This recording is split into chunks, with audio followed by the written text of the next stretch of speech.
Yeshua, ou Jésus, le nom qui traverse les âges. Oui, historiquement, dans les ruelles de Nazareth et sur les chemins poussiéreux de la Judée du 1er siècle, on l'appelait Yeshua, ou Yehoshua. C'était le nom porté par le fils de Marie et Joseph, un nom hébreu araméen qui signifie « Dieu sauve ». C'est le nom que ses disciples ont prononcé en le suivant. Jésus est le fruit d'un long voyage linguistique, de l'hébreu Yeshua au grec Jesus, puis au latin Jesus, pour enfin devenir Jésus dans nos langues. Ce n'est pas une erreur, mais le chemin naturel qu'emprunte un nom qui traverse les cultures et les siècles. Mais si nous regardons au-delà de la linguistique, une perspective plus profonde se dévoile. Imaginez un instant la prescience divine. Dieu, dans sa sagesse éternelle, a vu l'usage que l'humanité ferait de ce nom. Le nom Jésus est devenu universel, prononcé dans toutes les langues, dans toutes les situations. Yesu. Jesús. Jesús. Isa. Yesu. Yesu. Parfois avec une foi profonde dans la prière, parfois comme une exclamation vide, parfois même dans des contextes de colère ou de futilité. Et pourtant, ce nom a survécu. Il a traversé les âges, porté par des milliards de lèvres. N'y aurait-il pas un dessein à cela? Peut-être que ce nom, précisément parce qu'il est devenu si répandu, est devenu une arme spirituelle insoupçonnée.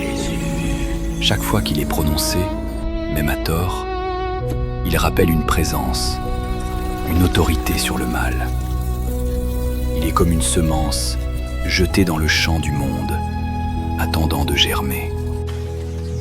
Pendant ce temps, le nom Yeshua, le nom originel, est resté comme un trésor préservé, connaissable par ceux qui cherchent, disponible pour ceux qui veulent s'approcher avec une intention particulière, avec la conscience de son héritage historique et spirituel profond. C'est comme si Dieu avait gardé un jardin secret à côté de la grande place publique. Cette compréhension n'est pas faite pour condamner, mais pour libérer. Car le Seigneur dit « Si vous demeurez dans ma parole, vous êtes vraiment mes disciples.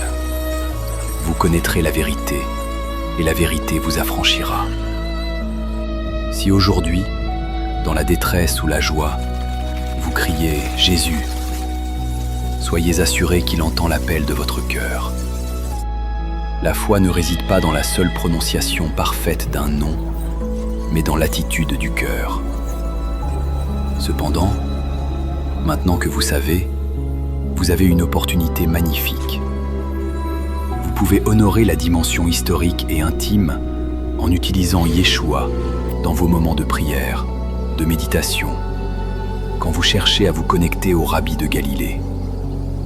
Et vous pouvez laisser le nom universel, Jésus, continuer son œuvre dans le monde, tout en veillant à le traiter avec le respect dû au titre le plus sacré.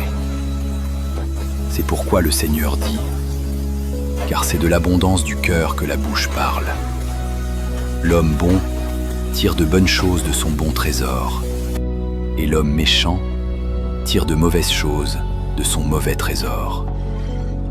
Je vous le dis, au jour du jugement, les hommes rendront compte de toute parole vaine qu'ils auront proférée.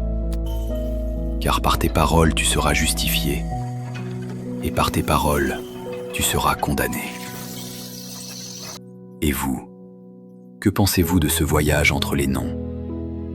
Cela résonne-t-il en vous?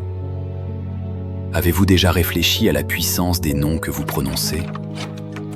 Partagez votre ressenti dans les commentaires. Si cette réflexion vous a touché, n'hésitez pas à la partager autour de vous pour élargir la conversation. Abonnez-vous pour ne manquer aucun de nos échanges à venir.